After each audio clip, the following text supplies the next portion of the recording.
Hai semua, Mas Astro di sini. Ini adalah info teknologi antariksa sepekan dari tanggal 4 sampai 11 Januari 2025. Berita utama kita kali ini adalah Departemen Pertahanan Amerika Serikat memberikan kontrak senilai setara dengan 23 triliun rupiah untuk Kratos Defense and Security Solutions untuk sistem pengujian hypersonic. Kontroversi mega konstelasi Gowang milik Cina yang dinilai tidak terbuka atas peruntukan dan fungsi sebagai satelit jaringan internet. Apakah Gowang sebenarnya mega konstelasi militer saingan Starshield? Oke, sebelum itu, seperti biasa, kita mulai dulu segmen pertama dengan info peluncuran yang terjadi pada sepekan terakhir. 4 Januari 2025, SpaceX Falcon 9 Thuraya 4 NGS diluncurkan dari pad SLC-40 di Stasiun Angkatan Antariksa Amerika, Cape Canaveral, negara bagian Florida. Membawa satu satelit komunikasi bernama Thuraya 4 NGS yang dibangun oleh Airbus Defence and Space untuk perusahaan komunikasi Yahsat yang berbasis di Abu Dhabi, Uni Emirat Arab. Tujuannya ke orbit transfer geostasioner. Booster yang digunakan berseri B1073 telah terbang sebanyak 20 kali dan kali ini berhasil kembali mendarat di drone ship A Shortfall of Gravitas. 7 Januari 2025, CASG Longmas 3B Xijian 25 diluncurkan dari pad LC-3 di pusat peluncuran satelit Xichang, Cina, membawa satu muatan ke orbit transfer geostasioner untuk pengujian teknologi refueling untuk satelit sehingga dapat memperpanjang umur satelit tersebut. Peluncuran kedua di hari yang sama, 7 Januari 2025, SpaceX Falcon 9 Starlink Group 6-71 diluncurkan dari pad SLC-40 di Stasiun Angkatan Antariksa Amerika, Cape Canaveral, negara bagian Florida, membawa 24 satelit Starlink ke orbit dekat untuk melengkapi jaringan satelit Starlink di grup 6 dan 71.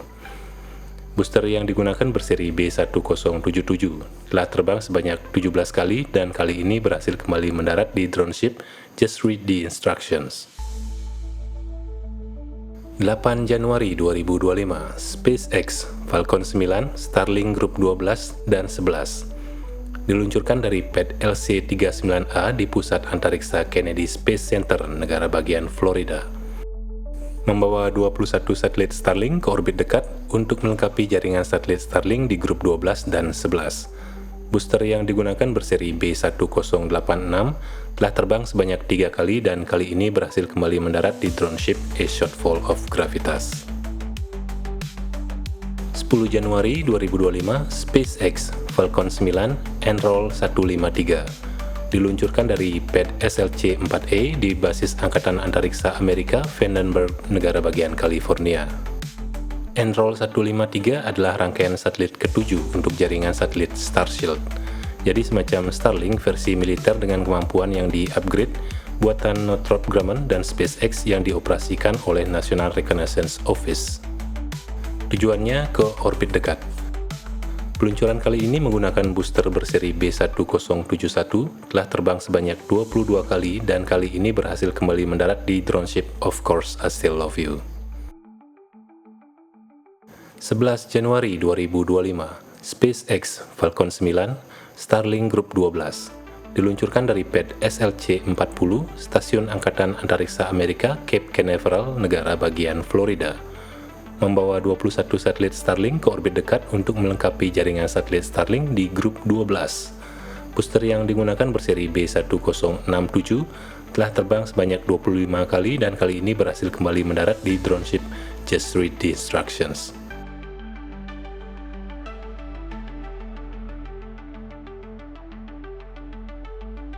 Kratos Defense and Security Solutions baru saja meraih kontrak bernilai fantastis 1,45 miliar dolar atau sekitar 23 triliun rupiah dari Departemen Pertahanan Amerika Serikat, di mana kontrak ini merupakan salah satu investasi terbesar Pentagon untuk infrastruktur pengujian hypersonic. Program bernama Multi-Service Advanced Capability Hypersonic Testbed atau MASTB ini bertujuan mempercepat pengembangan senjata hypersonic, di mana kecepatannya sampai Mach 5 atau 5 kali kecepatan suara.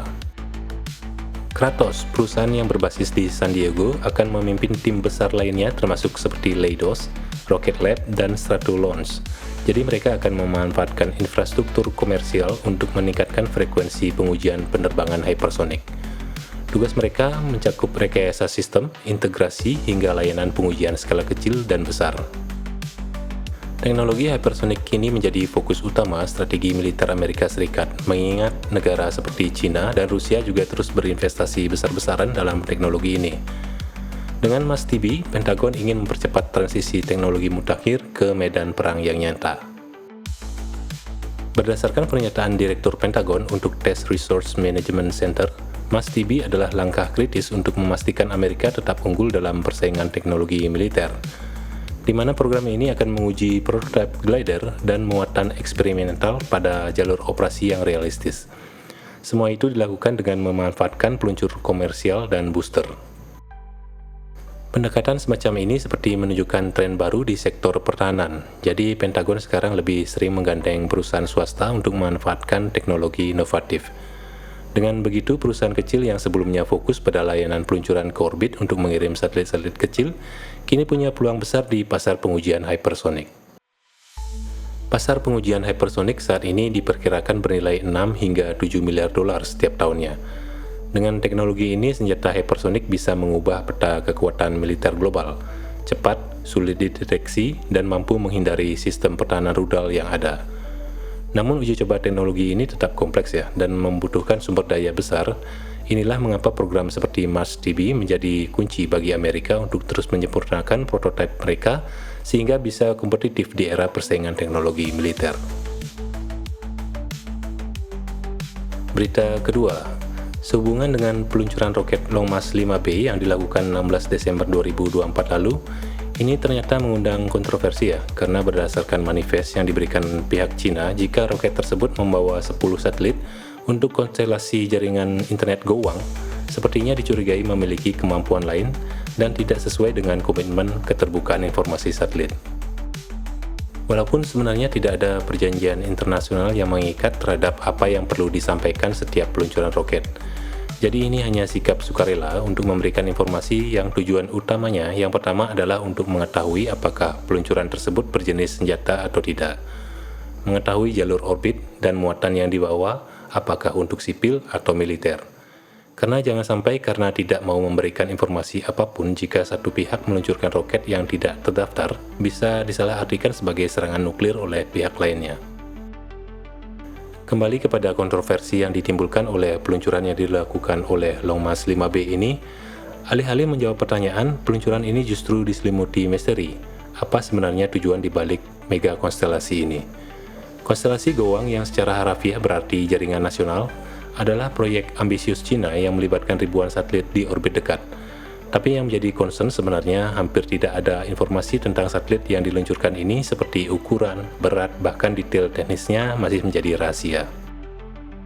Karena berbeda dengan konstelasi Thousand Sails yang dengan terbuka menunjukkan desain satelitnya, peluncuran Gowang ini memicu spekulasi, apalagi Long March 5B yang digunakan memiliki kapasitas muatan hingga 25 ton, namun hanya membawa 10 satelit.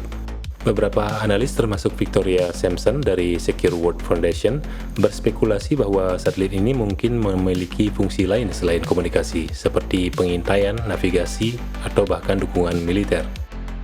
Kecurigaan ini menguat setelah Liberation Army Daily, media militer resmi Cina, menyebut Gowang adalah jawaban untuk konstelasi Starshield atau versi militernya Starlink yang telah digunakan sebagai bentuk keberpihakan Amerika di Ukraina. Apakah Gowang dirancang untuk tujuan serupa? Ataukah ini hanyalah langkah awal dari Cina yang lebih besar dalam dominasi antariksa? Namun rahasia di balik proyek ini bukan hanya soal geopolitik. Dengan ribuan satelit baru dari Starlink, Thousand Sails, dan sekarang Gowang, masalah manajemen lalu lintas ruang angkasa semakin menjadi perhatian utama.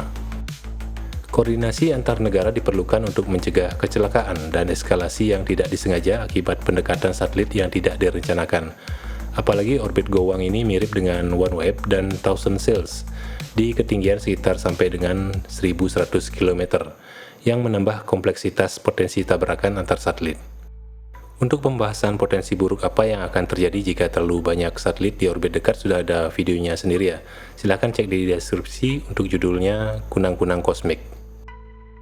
Dengan rencana meluncurkan 13.000 satelit, Gowang berpotensi membawa dampak besar pada konektivitas global, manajemen antariksa, dan bahkan geopolitik. Tetapi sampai Cina membuka lebih banyak informasi, dunia hanya bisa berspekulasi tentang apa yang sebenarnya terjadi di balik layar. Oke, itu dia guys, info teknologi antariksa pekan ini. Saya Mas Astro, pamit undur. Panjang umur dan sejahtera untuk kita semua. Peace.